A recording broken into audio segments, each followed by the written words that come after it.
lá, voltamos com o curso de política e hoje nós estamos aqui com o professor Leonardo Barbagallo, que é diretor acadêmico da Escola do Parlamento, falando de divisão de poderes, e nesse terceiro bloco ele vai falar propriamente disso, de divisão dos poderes, né?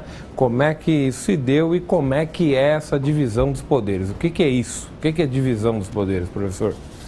Bem, como nós já tratamos nos dois outros blocos, a constituição de uma sociedade política, não é? Diferenciando-se de uma sociedade civil, gerou uma preocupação de vários segmentos sociais. Eu aqui tenho falado nos pensadores, né? Mas que sempre foram figuras de intervenção política, mas gerou uma preocupação. Qual poder, como deve ser a relação entre Estado e sociedade civil? Já falei no bloco anterior de Montesquieu, um pensador francês do século XVIII, XIX, ou XVIII. Montesquieu formulou uma doutrina da divisão dos poderes. Ele formulou uma proposição, uma ideia de uma coisa chamada sistema de freios e contrapesos. Então vejam, nós aprendemos desde muito pequenos que o Estado, no caso do nosso Estado brasileiro, o Estado brasileiro se constitui a partir de três poderes. E vamos deixar claro aqui que sempre três poderes, sempre relativos ao poder político do Estado ou ao poder público do Estado, certo? O poder do Estado é um poder, mas ele se expressa em três divisões. E isto, como eu já disse, em virtude de que o poder não se tornasse tão forte que não degenerasse em força. Então vejam, no sistema de Montesquieu, na proposição de Montesquieu, nós temos que ter um sistema harmônico, né? Significa, os poderes devem ser harmônicos. Uma parte do Estado não deve ou não deveria atacar uma outra parte do Estado. A ideia, essa história do harmônico, todo mundo fala, ou seja, que é a ideia do poder executivo, legislativo e judiciário, eles são independentes, né? Mas eles têm que ter uma harmonia entre eles para a execução da tarefa do Estado. É essa a ideia? A ideia é esta. E a questão é que muitas vezes quando nós lemos na Constituição, alguém nos fala desta harmonia, nós imaginamos que ela seja uma harmonia perene. Ora, não é bem assim, não é? O Estado, a vida política é uma vida de disputa. A vida política é uma vida de projetos sociais diferentes para a sociedade em disputa. Ora, até o conjunto desses projetos sociais recebem o nome de partido, quer dizer, algo que está partido. Os partidos políticos são parte, não é? Eles trazem cada um projeto de sociedade e disputam com os outros, acreditando que o seu projeto de sociedade é melhor do que o dos outros. Ora, a ideia então de harmonia é a ideia de que um organismo não pode atacar a si mesmo. É uma ideia que veio da natureza e que Montesquieu apreende. Ele diz: o poder executivo, o poder judiciário, o poder legislativo devem ser harmônicos entre si. Contudo, nós verificaremos que isto é uma proposição. Isto não é dado sempre desta forma perene, isto não é algo imutável. Por quê? Porque justamente o poder político é algo que vai se constituindo, se instituindo. Na sociedade brasileira, nós temos então esta divisão que você falou. Vamos falar. Primeiro poder. O primeiro poder, não há uma ordem única, né? Mas nós vamos falar do poder legislativo, né? O poder legislativo, vamos chamar uma foto que traz primeiro aqui para nós a Praça dos Três Poderes em Brasília. Vejam que o arquiteto elabora, né, faz um plano de Brasília pensando numa praça né? Ela em si já conjugando os três poderes, o poder legislativo, o poder executivo e o poder judiciário. É isso que vocês agora estão vendo aí passando na tela. Nós sabemos todos, né, que o poder legislativo faz leis, que o poder executivo executa as leis e o poder judiciário faz o julgamento de contendas em relação, né, ou tendo como base a lei. Muito bem, isto eles fazem. Mas aí, veja, o que é fazer a lei, né? Como a lei é feita? Aqui comigo tem o Lamari, que sabe disso muito melhor do que eu e sabe explicar isso muito melhor do que eu. Mas hoje sou eu que estou dando a aula, então dia eu falo sobre eu que vou falar hoje. Veja, fazer a lei não significa apenas escrevê-la e aprová-la. Fazer a lei significa que tudo parte da definição de um problema qualquer que esteja ocorrendo no mundo público, no mundo da sociedade.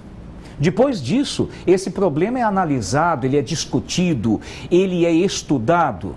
Depois disso, os partidos, como têm perspectivas diferenciadas de pensar a vida em sociedade, elaboram proposições diferenciadas. Estas proposições de uma solução para aquele problema diferenciadas, estas proposições entram, né, em contenda e dali se decide qual é a que vence. Tudo isto é necessário numa coisa chamada processo legislativo. Tudo isto é feito, né, pelo agente político e por agentes técnicos do serviço público que estudam os problemas e tudo mais. Para algo ser lei ainda, ela não pode contrariar a Constituição. Então lembremos que eu falava lá no primeiro bloco, no segundo, da importância que os gregos davam à Constituição. A Constituição é um conjunto, um ordenamento tal que ela prevalece sobre as decisões de fazer lei que possam ser de um partido ou de outro. Ora, o poder legislativo faz a lei num processo legislativo que inclusive implica a primeira coisa de se fazer uma lei, se ela é constitucional ou não. Ela vai contra a Constituição, ela não pode virar lei. Ela está de acordo com os princípios, com o que determina a Constituição, então ela pode vir a ser lei. O poder legislativo vai ter os seus agentes recrutados na sociedade como um todo. E aí se poderia dizer, mas vem muita gente que não entende da coisa, vem muita gente que não tem educação suficiente, né? Formação. Olha, ou é isto, ou nós voltamos ao tempo dos gregos e dizemos assim, somente quem tem diploma universitário pode ser candidato a vereador, deputado, senador. Nós temos que pensar, né, entre esta relação entre homens iguais, capazes de ter a força de definir, né, de deliberar, ou se nós queremos, por exemplo, um poder que também, né, em termos de sistema de governo, os gregos chamavam de oligarquia, o governo de poucos, de alguns, né? Eu sou favorável ao governo dessa maioria aí, né? Você estava falando que o poder legislativo é aquele que faz as leis, né? Mas ele não é só essa a função do poder legislativo, ele tem mais outras funções, né? Veja, para responder a pergunta do Lamari, vamos só diferenciar primeiro que o poder legislativo, ele existe nos 3 níveis da Federação Brasileira, né? Como Senado e Câmara dos Deputados em Brasília, né, na instância do governo federal.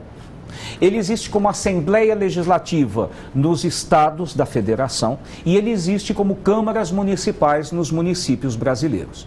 E o Lamari me faz uma pergunta importante para vocês, a resposta, que é: o poder legislativo é o órgão fiscalizador do poder executivo. Por isso que eu falava anteriormente no sistema de freios e contrapesos do Montesquieu. Ora, o poder executivo não pode se sobrepor aos demais poderes. Quem o fiscalizará? O poder legislativo. O poder executivo administra a vida social, administrando todos os serviços sociais que constituem direitos sociais. E quem vai fiscalizar se o executivo faz isso correta ou incorretamente? O poder legislativo na sua instância.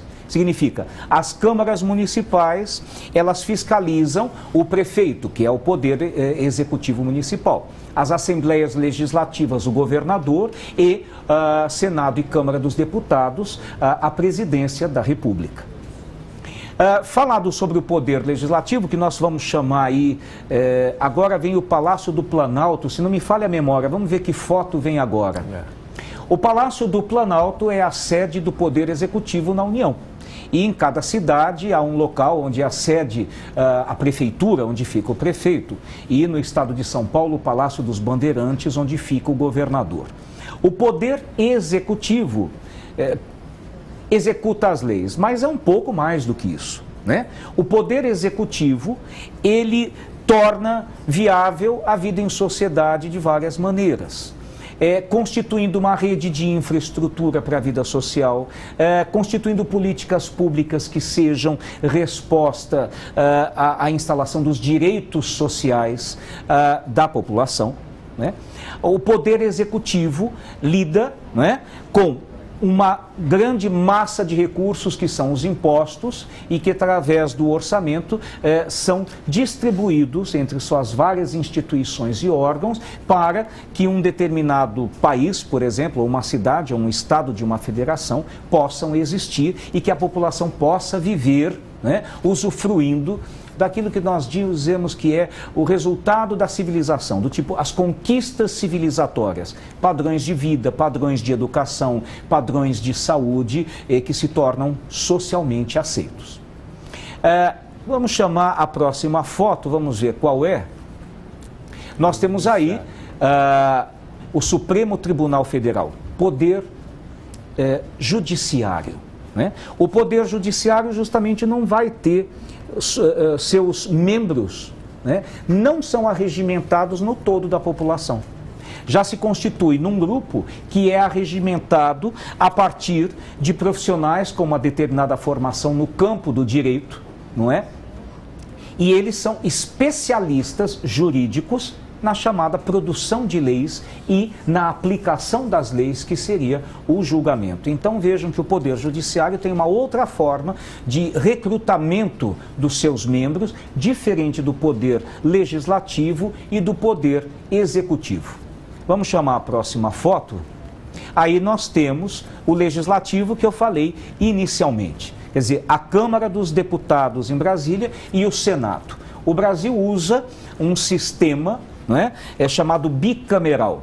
Significa que nós temos, a exemplo do que existia na Inglaterra, uma Câmara Alta e uma Câmara Baixa, né? Nós temos no Brasil o Senado, né, e a Câmara dos Deputados. Isso torna o jogo o poder político, o jogo no bom sentido do poder político, aquilo que a Câmara aprova passa pelo Senado, e isto dá um jogo de negociação que nós falávamos que era a discussão na ágora, a discussão na praça pública para a deliberação.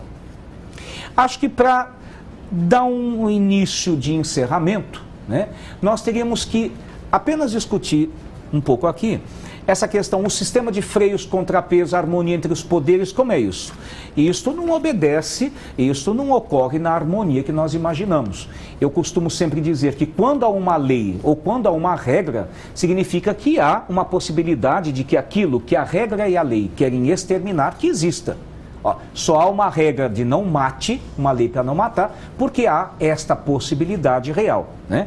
Então vejam, hoje a relação entre os poderes, ela tem aí elementos que vêm sendo ponderados. Alguns falam na judicialização da política. É quando o legislativo remete seus conflitos para serem resolvidos no interior do judiciário. E nós temos também, hoje, por exemplo, algumas situações do Supremo Tribunal Federal, onde se fala na politização das decisões judiciárias.